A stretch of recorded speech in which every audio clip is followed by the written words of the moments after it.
This is the Reluctant Leader podcast, created because, through no fault of your own, you've become one. I'm your host, Mark Terrell, and I know how it feels when you're getting ground down by people issues, constantly firefighting and wondering how on earth you ended up here. In each episode, I invite a guest to discuss a topic and give you 3, sometimes more, top tips that will help you in your leadership role. They are experts in the field, and you'll find out why they do what they do and what took them down that path. For more resources to help you on your leadership journey, check out thereluctantleader.academy, where you'll find details of how to join the Reluctant Leader Success Path. So let's see who's in the hot seat this week. Today I'm talking to Tricia Maitland.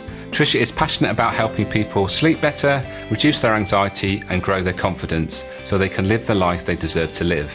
Tricia does this by using the proven techniques of solution-focused therapy and hypnosis, as these techniques firstly help people to focus on the goals they want to achieve and then allow them to access the power of their subconscious mind so dynamic change can take place. Prior to becoming a solution-focused hypnotherapist, Tricia worked for 18 years in the corporate world in human resources and knows firsthand how stressful the corporate world can be.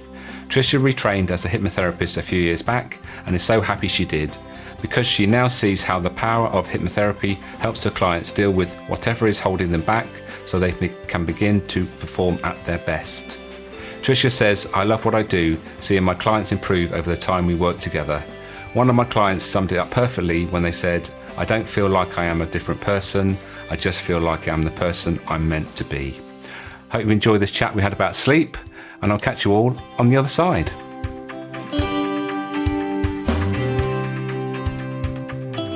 Tricia, welcome to the Reluctant Leader podcast.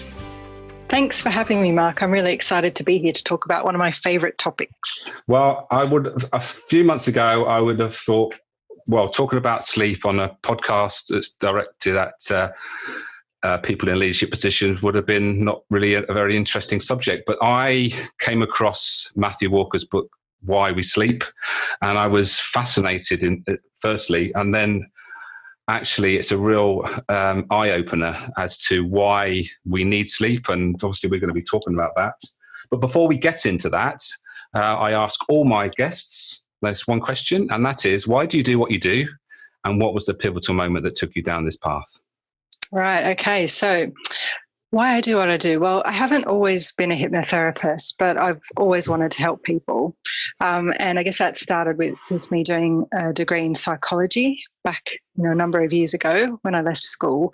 Because as I said, I really wanted to help people. But after I did my studies, I thought, actually, I also want to get out and work in the world and earn some money. So then I went into human resources because I felt like I was helping people in the corporate world. And I worked in that for most of my career. So I worked in lots of different organizations. I've worked for large accounting firms, for IT companies. I worked in local government. I also worked at Star City Casino in Sydney. But whilst I was working in HR, I was always still really interested in complementary therapies and how we can kind of help ourselves in a holistic sense. So I've studied massage over the years. I've studied Reiki. I'm a qualified reflexologist, but I never really found a thing that was right for me. So back about 8.5 years ago, I came to the UK and met my wonderful husband, Luke, who you know, and got another job in HR. But I think I was starting to reach the end of the road in terms of working in HR because I really wasn't enjoying it as much anymore, but I didn't actually know what I was going to do for my next step. So I guess the pivotal moment for me then was coming across hypnotherapy, in particular solution-focused hypnotherapy. And basically my friend was telling me about this great course that she'd come across. And initially when she told me about it, I think it sort of went over my head a bit because I thought hypnotherapy was a bit woo-woo and, the whole look into my eyes, make me cluck like a chicken thing. But the second time she told me about it, it sort of sunk in and I thought, wow, this course sounds great because, solution-focused hypnotherapy is all about getting people to focus on their strengths, what's good in their life, how they want their life to be like, and then using the power of hypnosis to help them achieve that or work towards their goals. And so I went online, and I guess that's when I had my eureka moment because I looked at the Clifton practice and I thought, wow, this is what I want to be doing. So then I resigned from my job and I began my training, and I just really enjoyed it. And now I've been a qualified hypnotherapist for about the last 2 to 3 years. And, I love it. I love seeing how hypnotherapy can help with so many different things, whether it's, reducing stress and anxiety, or getting on top of unhelpful habits like perhaps eating or drinking too much, or, helping people achieve their goals or get over fears and phobias, or help them stop smoking, basically anything that's holding them back from, living their life to the full.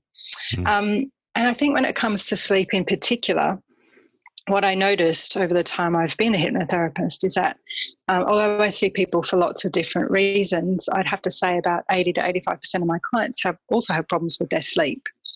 And what I've noticed is that when my clients start sleeping better, they start feeling better mentally and physically, and they're able to cope with much more. And, I hope that's also the hypnotherapy. But I definitely think there's a connection between sleep and mental and physical well-being. And I guess I also have a bit of a confession to make, in that I also have a personal interest in sleep because I have had problems with my sleep, particularly in the last few years. So I'm on a mission to improve my sleep, because I know firsthand when I sleep better, I feel better. I'm able to accomplish more and enjoy my day more. And I've sort of been finding out what works for me and how I can share that with others. And so I can really spread the word, because I guess I think that sleep is a foundation on which everything else sits. And I think that includes being a successful leader in business. Yeah, absolutely agree with that.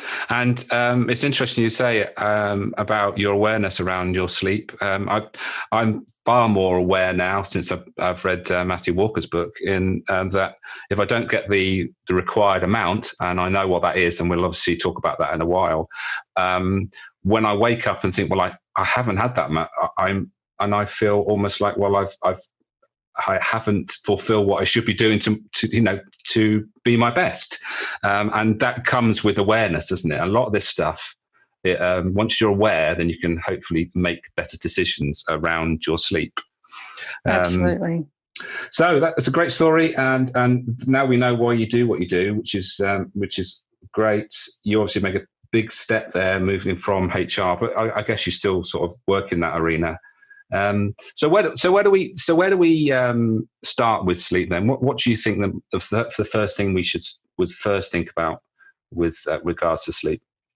For me, I think if we, just like you said, if we have an awareness of what helps us and what hinders us, and the biology behind that, then I think we can make better choices. And I think that's really important, because I think sometimes people think that they can, I don't know, for want of a better term, game the system. It's okay if I miss a night's sleep because I can catch up, or it doesn't matter because, that might be for other people, but I can drink coffee till before I go to sleep, or drink alcohol. But actually, we know that there's certain facts about the body. And so the choices that we make, we really should be thinking about how we can support our biological systems in the best way, because there's two basic sleep mechanisms that we have to think about. And the first one is our circadian rhythm, which is our 24-hour body clock. And this our circadian rhythm is, it's where we have, certain chemicals build up in our body when we wake up, such as serotonin and cortisol, and that gets us up and about. And then as we go through our day, that diminishes and melatonin builds up in our body, and that pushes us towards sleep. And our circadian rhythm is mostly driven by light and dark. And so that's where we have to think about how we're getting light at the start of our day, how we're getting movement, how are we then, when we move towards the end of the day, night triggers the sort of wind down and the production of melatonin. So how we make sure that we're not, glued to our devices till, the moment we hop into bed, that we're surrounded by all this light, that we're being stimulated. How are we making sure that we're telling our body that it's time to sleep? And that's really important, that we're nurturing, I guess, that circadian rhythm so it's functioning the best way. And the second one is our what's called sleep-wake homeostasis, which is the drive to sleep. And that's really where, from the moment we wake up, we have this chemical in our body called adenosine that builds up throughout the day. And that pushes us towards that sleepiness. And so, again, if we're doing things like, and again, caffeine's slightly contentious, because some people, like I have a friend who can have a double espresso at 10 o'clock at night and still fall asleep. But for me, for example, I can't really drink coffee after 2 p.m. because that really affects my sleep because caffeine stops us registering the amount of adenosine in our body. So it's things like that where we know these things, these systems are in our body. This is what drives us, to wake up and fall asleep. So that's why why we're told these tips, because it's really about how we can function in the best way so we can allow these systems to work. Yeah. So the thing that springs to mind, not being an expert in this, is obviously the rhythm thing is interesting because there are two things actually. Having just been across the Atlantic not so long ago, a few weeks ago, and that jet lag thing, I think that's worth, obviously that's connected to that rhythm thing, I guess, and also shift work and how that works for people that are, having those different shift patterns and how that affects. So those two things are quite a big deal, aren't they?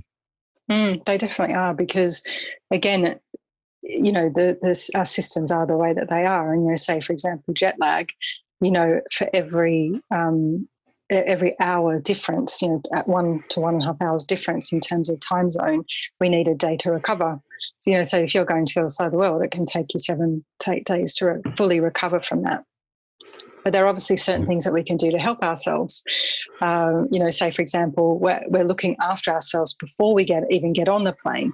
So we're not sort of, we're making sure we're getting enough sleep and we're in the best possible shape before we do our travel. And not this, and if we're sort of getting up early or going to bed late, then that's not helping us in any way.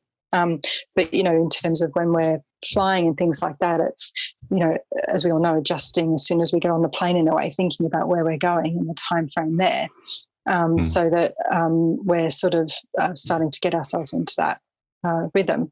And, Matthew Walker talked about this in the podcast with Dr. Ranjan Chatterjee. I'm not quite sure if that's how to say his name right, but they talked a lot about this, and there was some interesting tips that they had, such as, when you arrive in your destination, get a lot of daylight exposure, and walk around with at least half an hour without wearing sunglasses, so that you're telling your body that you're, if you're arriving there in daytime, that, getting that circadian rhythm, thinking, okay, it's daylight now, so getting yourself used to that. Making sure that you're eating at the time, even on the plane. Don't eat when you're given the food necessarily. Think about meal times in the place that you're going. Another thing is, when in the afternoon, wearing sunglasses so that your body is not taking in the light, so it can start to think about winding down. Exercise when you get there, particularly in the morning when you can. So it's, and with sleep, they say try and sleep early in the flight or the middle rather than at the end, so that you can build up that adenosine in the body, so that you can then start to feel sleepy if you're getting there in the night time. So there's certain things that you can do to really help yourself for jet lag. But again, it is a factor of life, I guess, because that's our circadian rhythm, and it does take us an amount of time to get over that. But there are obviously things that we can do to help ourselves. And to same with shift work, it is. Shift work isn't good for us. I mean, that's just a fact, I think. But people have to do shift work. We need nurses and we need policemen, and it's fantastic that they're doing what they're doing for society, but it isn't good for us. So, but there are certain things that are suggested, in the Business of Sleep book, and How to Sleep Well by Neil Stanley, and obviously Matthew's book. They're my 3 favourites. But they talk about things like, if you're doing shift work, then have your shifts, if your shifts change, make sure you start sort of in the morning, then, doing morning shift and then day shift and then evening shift, so that you're kind of going through the day. If you have to kind of rotate, some people have to go, change their shift patterns. So it's making sure that you're doing it in that way, rather than going, from evening to morning or something like that. And then if you finish and it's daylight, wear sunglasses, which sounds a bit weird, but block the light from your eyes so that you can tell yourself that you're ready for sleep. Having a sleep routine, and, there are obviously, so certain things you can do, not having alcohol 3 hours before you need to sleep, because it affects our sleep. But I do feel for people who do shift work, because it does affect our sleep quality and quantity. Yeah, yeah. And you mentioned alcohol there, which is an interesting one, because a lot of people, they'll have the nightcap or and which they think is going to help them sleep, but actually it's not helping them at all, is it? Well, yeah, I mean, it's interesting again because, as I say, Neil Stanley, How to Sleep Well, he sort of, and I've heard him speak as well, but he talks about that, if someone has a sip of sherry at night and that helps them and that makes them feel good and they feel they wake up feeling refreshed, then kind of go for that. But if people are using alcohol, if they're drinking a lot of alcohol, if they're drinking a few hours before sleep, I know people who use it as a way to get to sleep. It really does affect your sleep, and research shows that time and again. But the thing is with alcohol, it kind of tricks you a bit because it does help us fall asleep. It's true. So if people struggle to fall to sleep, they may go, I'm just going to have a few drinks because I'll just pass out. It definitely does do that.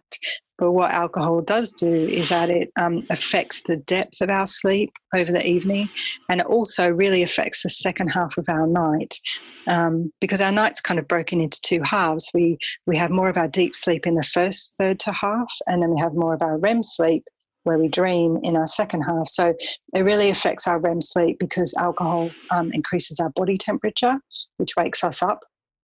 So we're a lot more restless and we're not allowing the REM sleep to do its job. So that's why people wake up feeling groggy and grumpy and emotionally probably not in the best place, because alcohol really does affect us, definitely. Yeah.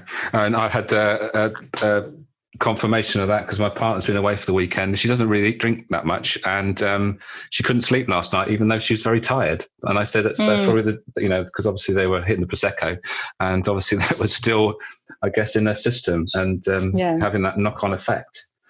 Okay, so we haven't mentioned about actually how much sleep we should get. So what's your view on that? So the research says that most people sit within a 7 to 9 hour range, and there are some people who need less and some people who need more. So the guidelines are saying if it's less than 6 or more than 10, then that's really not advisable at all. So there are some people who are in the 6 to 7 hours, there's some people in the 9 to 10 hours, but I think most people sit within that 7 to 9 hours. And what we know, though, is in the UK, Sleep Foundation did a study in 2013 and found that 35% of people get less than 7 hours sleep, and 18% get less than 6. So, so I think there's a bit of a problem. Yeah, sounds like it. And what about at different stages in our life? Our age. Yeah. Does it change over our lifespan?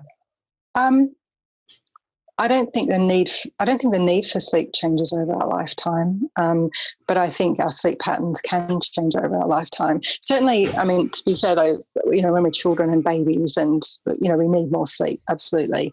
But when we reach adulthood or young adulthood, that kind of stays constant throughout our lives. But our sleep can change.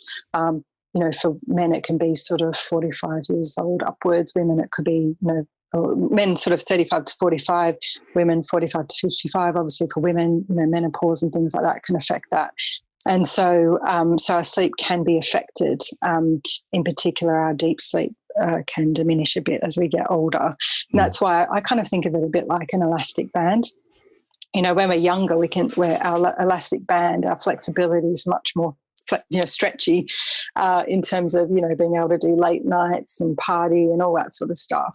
But as we get older, that flexibility, elasticity diminishes. And that's why I think we even have to be more aware of the things that help us sleep, because I think we can, obviously the quality can be affected as we get older. Yeah.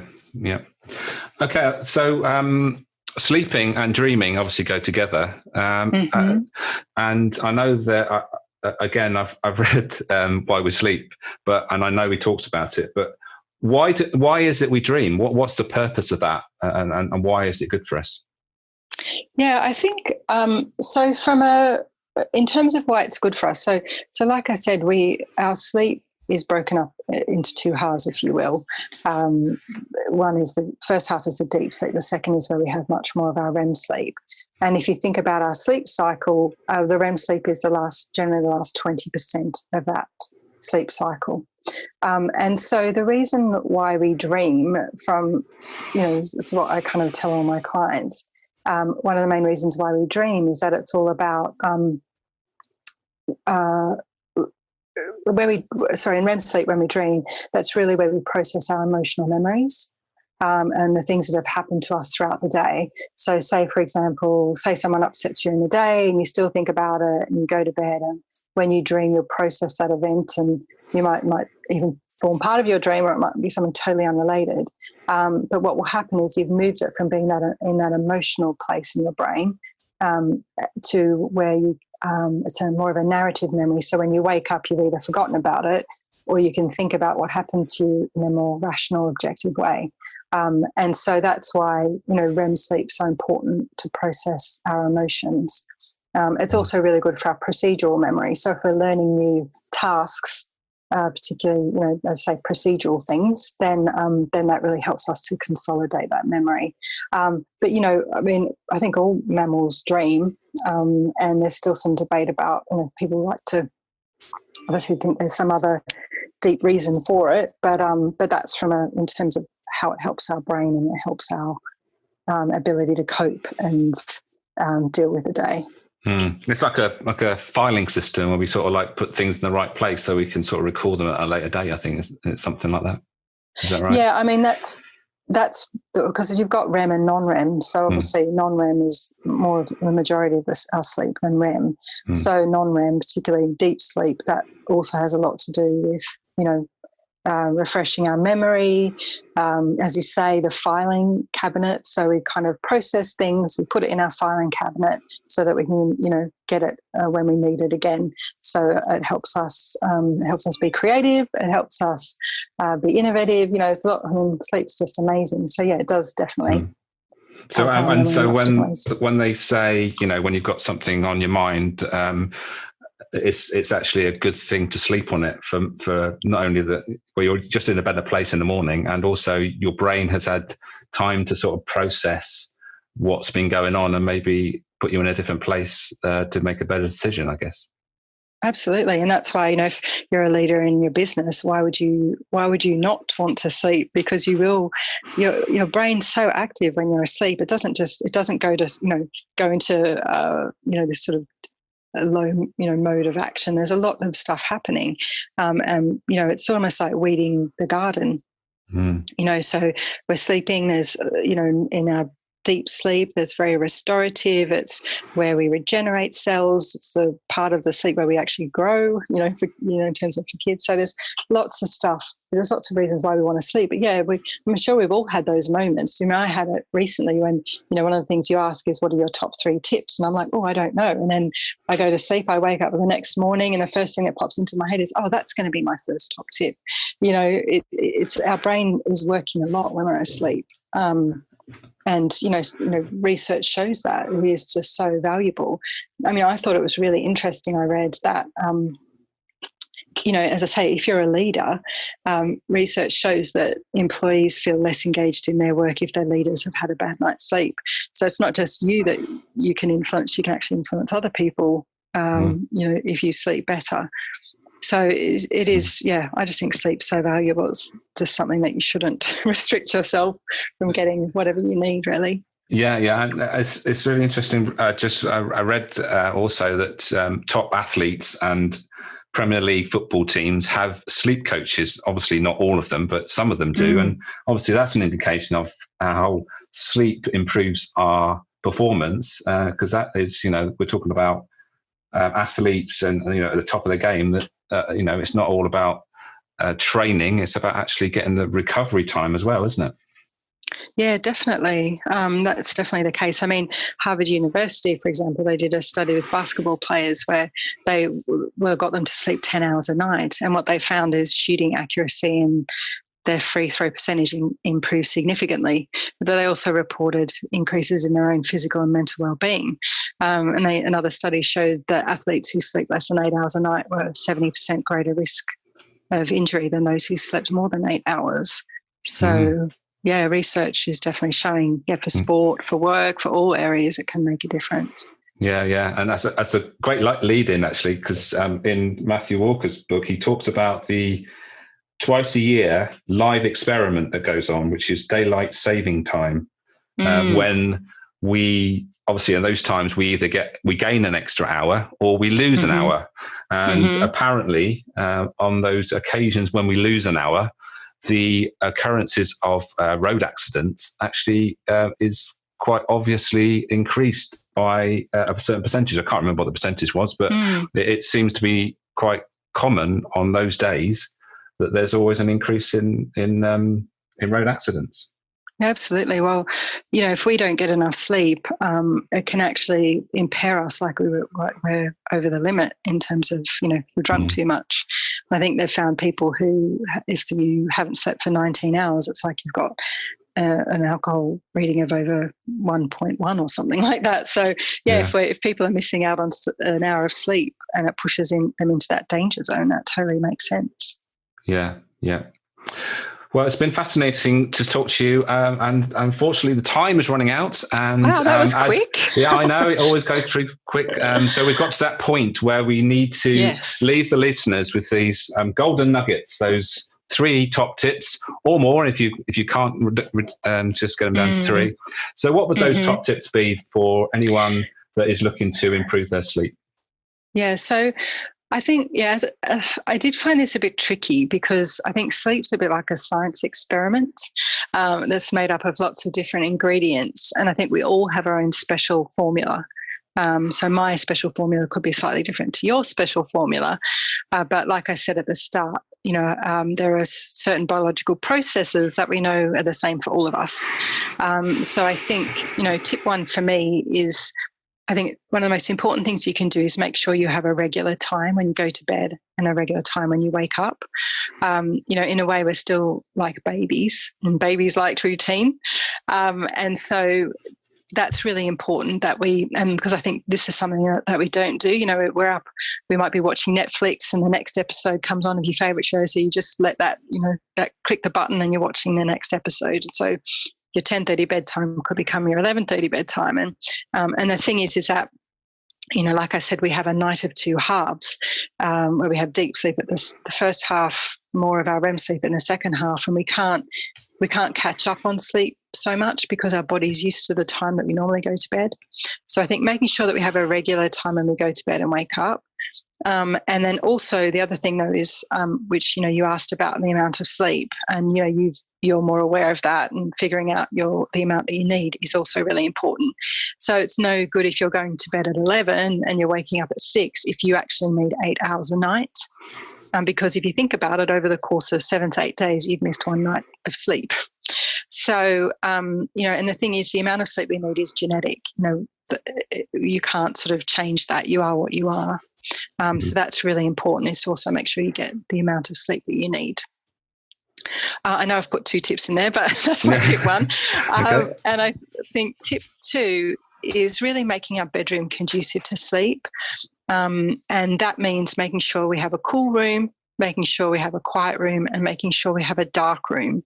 Again, this is a lot to do with our circadian rhythm and how our body works. So a cool room, because we actually need to lose a degree of body heat overnight. So making sure it's as cool as possible, making sure it's quiet, because noise can really affect us and wake us up. Even if we don't fully awake, it does affect our quality of our sleep. And this is where people who listen to the TV or perhaps even listen to podcasts, no offense, Mark, is not such a good thing. Actually having it quiet is really important. And then also making sure it's a dark room, because again, this circadian rhythm is actually quite sensitive, and even sort of a light bulb for a number of minutes, like a light bulb's worth of light over a number of minutes can actually kick that circadian rhythm off again into wakefulness. And this is where people who have their devices, they're like looking at it, they're hopping off to bed, it's by their bed, they've got the TV on, all that kind of stuff can really affect our circadian rhythm. So that's really important. And this is where I would really recommend to not have your electronic device by your bed. If it's your alarm clock, then really think about that. You can get alarm clocks that the light turns off when overnight, so it's not flashing or lighting up the room. So there's lots of things that you can do in that regard. And the tip number 3, I think, I guess because I'm a hypnotherapist and I'm focused on the mind, is really making sure that you quieten your mind before going to sleep. And this is something that I think a lot of us, and I can put my hand up here as well, do not help ourselves because we are stimulated all the time. We can have 24/7 light if we want. We can have 24/7 entertainment with Netflix, with gaming, or we're doing work right up to the time we go to bed. And we don't have any downtime anymore. And so people are there, 5 minutes before they're going to sleep, checking their emails. And as I said, I've been guilty of this. And then we straight away hop into bed and expect to sleep. And so we really need to think about how we give ourselves some downtime. So, particularly that last hour before bed, but, put away your devices, turn down the lighting, do something relaxing that you enjoy, like listening to music or having a bath or listening to a guided meditation, doing some deep breathing. Another thing that's really great is doing some journaling so that you can get your thoughts down. Could be, what you've done for the day, what you've got to do tomorrow, reflecting on what's been good about your day, or even just letting your mind drift and daydream and just stare off into the distance. Because we really don't do this anymore. And I do think that's really a detriment to a lot of us. And just to add, again, sort of tying in with that, but it's almost like tip number 5. But I think, one of the things that I know has really helped my clients, and it helps me, is listening to a guided meditation as you drift off to sleep. So, and that's, as I say, it's not the TV or anything like that, but it's listening to something that's really relaxing. So I've got guided meditations that I've created for my clients, and I get them to listen to that as they're drifting off to sleep. I listen to it as I'm drifting off to sleep. And I really notice a difference in being able to get to sleep and also the quality sleep that I've had. So, and when I haven't listened to it for a couple of weeks, I know I wake up, I start to feel more anxious. So I do notice when my clients listen to that every day, they do get better. And it doesn't have to be mine, of course. There's like Calm or Headspace or any of those other apps where you can get meditations. But if you do find drifting off to sleep, that could be something that's really about a benefit. And my last thought, because I think this is really important as well, when we can't sleep, and I've been there, people can even get sleep anxiety. I totally feel your pain because I totally understand. But it's really important, whatever we try, is that there's no magic, no magic pill that's going to fix you, and that will work miraculously the first time. So if you are having problems with your sleep, please, whatever you try, give it a go for a few weeks, because if you've gotten yourself into bad sleep habits, then, it's just like learning a new language or riding a bike. It's going to take time to get a new routine established. So, be patient with yourself, be accepting of where you are right now, do the things that nurture you, and, have faith that things will improve, because they will if you stick with it. Fantastic. What more can I say? It summed it up really, really nicely. It's interesting, actually, the one thing we didn't talk about was actually sleeping pills, which obviously aren't a good thing. People can look that up because obviously it's not really natural sleep. But thank you ever so much for your time today, Tricia. I've really enjoyed it. I think it's something that everyone should be taking on board, and not only if you're in a leadership position, but anybody should be aware of the amount and also the quality of the sleep they're having. So thank you again for your time. Thank you, Mark. I've really enjoyed talking to you today.